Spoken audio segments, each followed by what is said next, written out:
За ер нь бол оюун эрдэнэ засгийн газар сайн ажилласан. Хамтарсан засгийн газартаас ажилласан арчилсан намын сайд сайн ажилласан. Олон том төслүүд хөдөлсөн. Тэгээ өнөөдөр энэ асуудал одоо хилцэж байгаад харамсаж байгаа. Гэхдээ сая одоо бас зарим гишүүд бас хэлж байна. Уулын мод бас урттай богинтой олон хүн сайнтай муутай. Тэгээ бүгдийг одоо хавтгаар бол одоо юу гэдгийг олон сонгогдсон гишүүд гэдэг юм уу, эсвэл сайд нар гэдэг юм уу, хуралдаа суудаггүйгээл ингээд яриад их шаардлага. Яг онцлоод ярих хэрэгтэй. Тэгэхгүй ингээд хоорондоо битүү хатуу үг хаялцаал хоорондоо тэгэл нэг үл ойлголцол үүсэл тэр нь одоо үзий ядалт болол ингээл төр тогтургүй болдог, ингээл эцэст нь ард түмэн зовдөг. Тийм болохоор энэ үл ойлголцол гэдгийн баймарг байгаа. Улс төрийн дэлхийн одоо геополитикийн нөхцөл байдал амаргүй байна.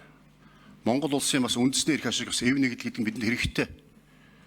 Монголчууд нэг эвтэй байхдаа хүчтэй гэж ярьдаг.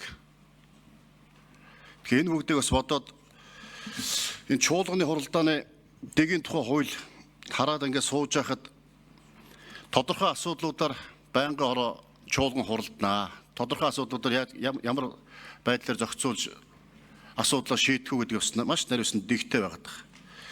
Ингээ харж байхад бол энэ ерөнхий сайд итгэл хүлээх асуудлаар байнгын орон дээр санал хураах шаардлагагүй байна.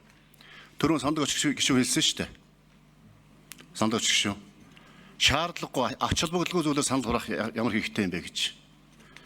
Энэ цэцгийн гишүүнийг томилох, ерөнхий сайдыг томилох, чөлөөлөх, ерөнхийлөгчийг огцруулах хэсэг асуудал гээд олон асуудал дээр байнгын орон дээр санал хураалт явуулна. Зарим нь ил, зарим нь нууц санал хураалт явуулна гэж бичсэн байна.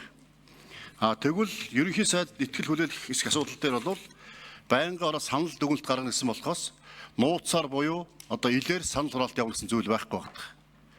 Тийм болохоор байнгын орон дээр санал хураалах шаардлагагүй. Чуулган дээр тэртээдгөө эцсийн үр дүн гарах учраас чуулган дээр санал хураалтаа явуулъя гэсэн одоо гормын санал байна.